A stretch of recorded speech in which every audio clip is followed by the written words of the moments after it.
Hello, Internet. And, man, I did the same thing again. There we go. See? Now my head's not cut off. Hello, Internet. Hello, Sam.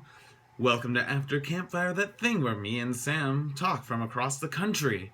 'Cause it's the future, and we can, light speed connection video communicate to each other. Yeah, that made sense. I'm an engineer. I know that shit. Or I did the thing. And am I an engineer? Who knows? I don't know what's going on with my life. Look, I'm wearing a flying trapeze school instructor shirt. Well, it's not actually an instructor shirt, but I have those. They're over there. Okay, well, that was a way to start the video. Hey! So, I guess Henry, speak. Okay, I guess I should just go into our normal format of I answered the thing I asked Sam last time. And I basically just asked him what he thought about people that used fake names or their middle names as their real name. Because I totally understand, people that, they really hate their name for a reason, or if they're transgender, they want to change their name. That's totally fine. It's just always been the middle name thing that's been a little bit weird to me. I don't know. It's, totally not a problem. It just always throws me through a loop, and I just figured, Sam, you'd have some interesting input on it, since you're really good at picking up on little things like that. But anyways, actually, I hope this isn't going to sound offensive, but I've always been kind of curious for transgendered people. If their parents are ever just a little bit, the accepting parents, if they're ever just a little bit disappointed that their child lost the name they gave them. I wonder if there's any parents where, after their kid came out, they'd be like, we support you in every way, shape, and form, but, we know that your current, now obsolete name, Hannah, is not good anymore. But can we choose your new name? We were going to name you Zach if you were a boy. Do you want to be Zach? That's what you would have been. I don't know. I've always been really curious what that conversation would be like. It's just something that most people can never experience because, weirdly enough, most people don't have gender dysphoria. But it's just always such an interesting thing. I don't know. To me, names are weird. And then,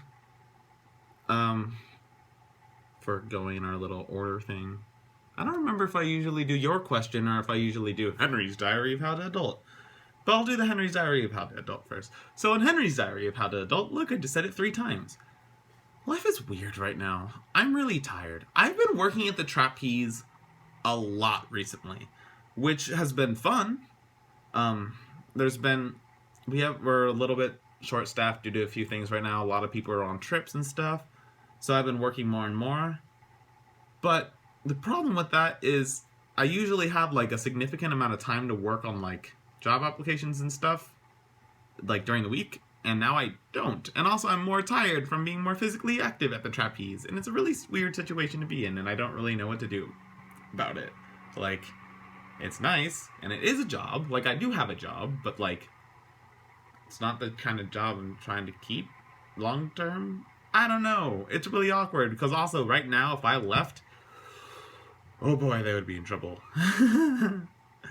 Anywho, your question to me was, what's my zombie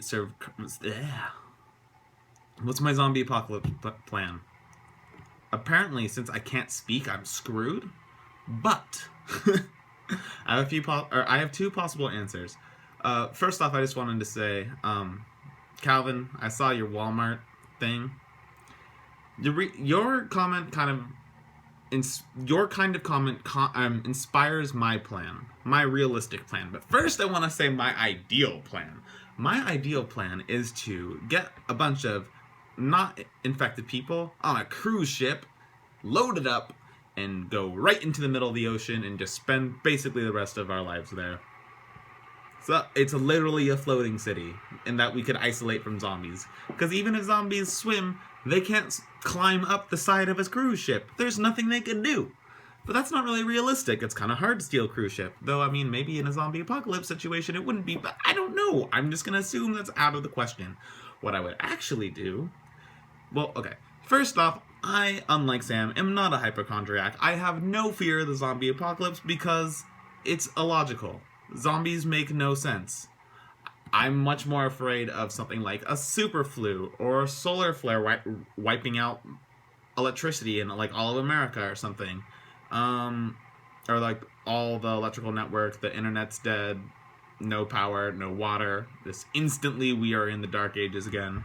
Or just a meteor, like more realistic apocalypses. But if I were to make a realistic zombie survival plan, I would try to gather tools, such as knives, such as fuel, like for starting fires or for vehicles, and as much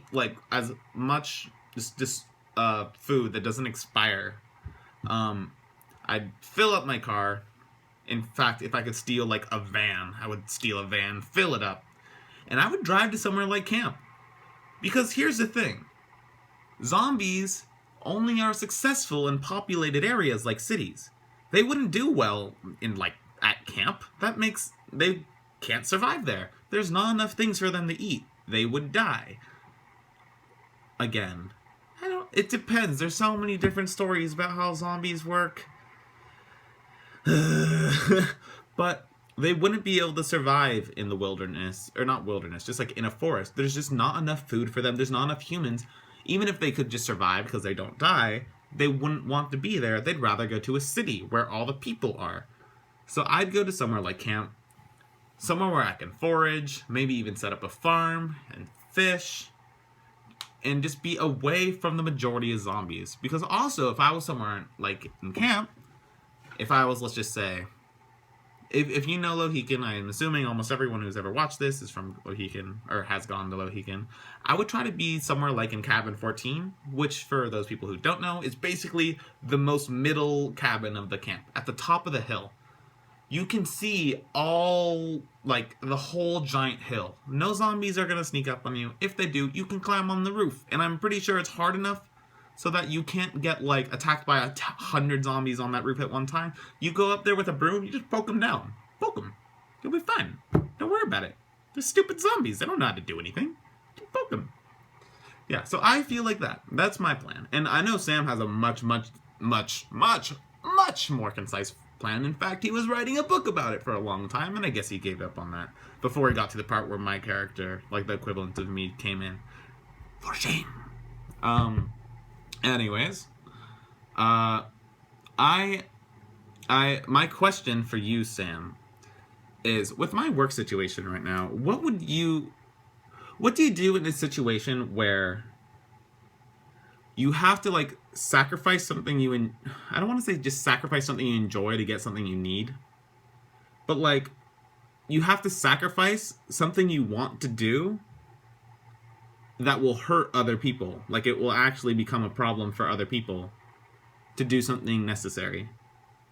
I don't know, I feel like that's like, if you were a superhero, what's the greater good? Like, do you have any, like, this is a hard question to phrase. How would you go about such a problem? Like, it would cause a great negative effect on people, but you need it for you. Would you do it, like, gung-ho, like, right away? Or would you, like, slowly kind of do it? Or would you just be like, no, for the people?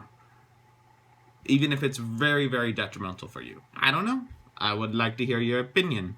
That's all. Farewell.